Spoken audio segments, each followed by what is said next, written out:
The Nations, Part 1. Then to him was given dominion and glory and a kingdom, that all peoples, nations, and languages should serve him. His dominion is an everlasting dominion, which shall not pass away, and his kingdom the one which shall not be destroyed. From the sons of Noah arose the nations that populated the world after the flood. Most of them were hostile to Elohim, worshipping other gods and living according to their own laws. But Elohim wrote forth a new nation and gave it the laws that would make it the most powerful nation in the world, and whose light all the nations of the earth would walk. The origin of nations, the first nations, a nation begotten by Elohim. The chosen people, the history of Israel, the history of the church, the role of the chosen people. The origin of nations. The first nations. These are the clans of Noah's sons, according to their lines of descent, within their nations. From these, the nations spread out over the earth and after the flood. Because of their sin, Adam and Eve were expelled from Eden and forbidden to enter it. They and their descendants continued to come to the entrance to Eden, guarded by the cherubims, to offer sacrifices to Elohim. In this way, humanity for a time continued to recognize Elohim as its supreme ruler. When, due to the prevailing evil, Elohim decided to destroy the earth with the flood, he also removed the Garden of Eden. After the flood, men like Nimrod decided to create their own states outside of Elohim, governed by themselves. Nimrod is said to have been a giant hunter before the Lord Elohim. Among the cities he built were Babel and Nineveh, from which nations sprang that were the declared enemies of Elohim's people. A nation begotten by Elohim. I will make you into a great nation, and I will bless you. I will make your name great, and you will be a blessing. Genesis 10 uses the Hebrew word goyim to refer to the nations. This same word is used to refer to the Gentiles, that is, those who are far from Elohim.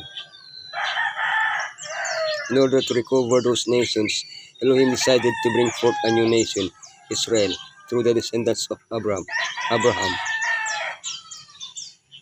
Why choose Abraham? For I have chosen him so that he will direct his children and his household after him to keep the way of the Lord. In this way, Elohim could show the world what happens when we allow ourselves to be led by him. He gave them just standards that would astonish the nations, causing them to desire to come into contact with Israel, to imitate it, and thus receive the blessing that Elohim desired to impart to them. A chosen people. The history of Israel. Behold, you have grown old, and your sons do not walk in your ways. Therefore, now appoint us a king to judge us, as all of the nations have. Unfortunately, instead of wanting to be an exemplary nation, led directly by Elohim, Israel wanted to be like the other nations. By asking for a king, they rejected Elohim. Even when warned of the consequences of having a king, they persisted in their rebellion. Knowing in advance this reaction of Israel, Elohim had dictated laws that, if obeyed, would ensure that the requested king would remain as close as possible to Elohim's ideal. Despite this, even the best kings had great flaws. Most of them are said to have done evil. After all, they were sinners, ruling over sinners. For that reason, there is no righteous government except the one to come, the kingdom of Elohim. The history of the church. Not so with you instead. Whoever wants to become great among you must be your servant. After Israel's apostasy, Yeshua instituted a new people, the church. But this people was not to have a king or a specific nationality. Those who governed it were to do so by serving others. During a 300-year persecution, the church remained more or less faithful. But freedom arrived. Constantine, 4th century, legalized Christianity, and he became its unofficial ruler. He presided over congresses and issued laws governing the church. In the 5th and 6th centuries, the church relied increasingly on the state, and the Bishop of Rome gained greater authority. Service was no longer the norm of government. Throughout the Middle Ages, anyone who did not obey the authority of the church had to pay for their rebellion with death, torture, or imprisonment. The church thus made the same mistakes as the people of Israel. The role of the chosen people. I, the Lord, have called you in righteousness. I will take hold of your hand. I will keep you and will make you to be a covenant for the people and a light for the Gentiles. How could Israel have been a light to the nations? How can the church be a light of the world?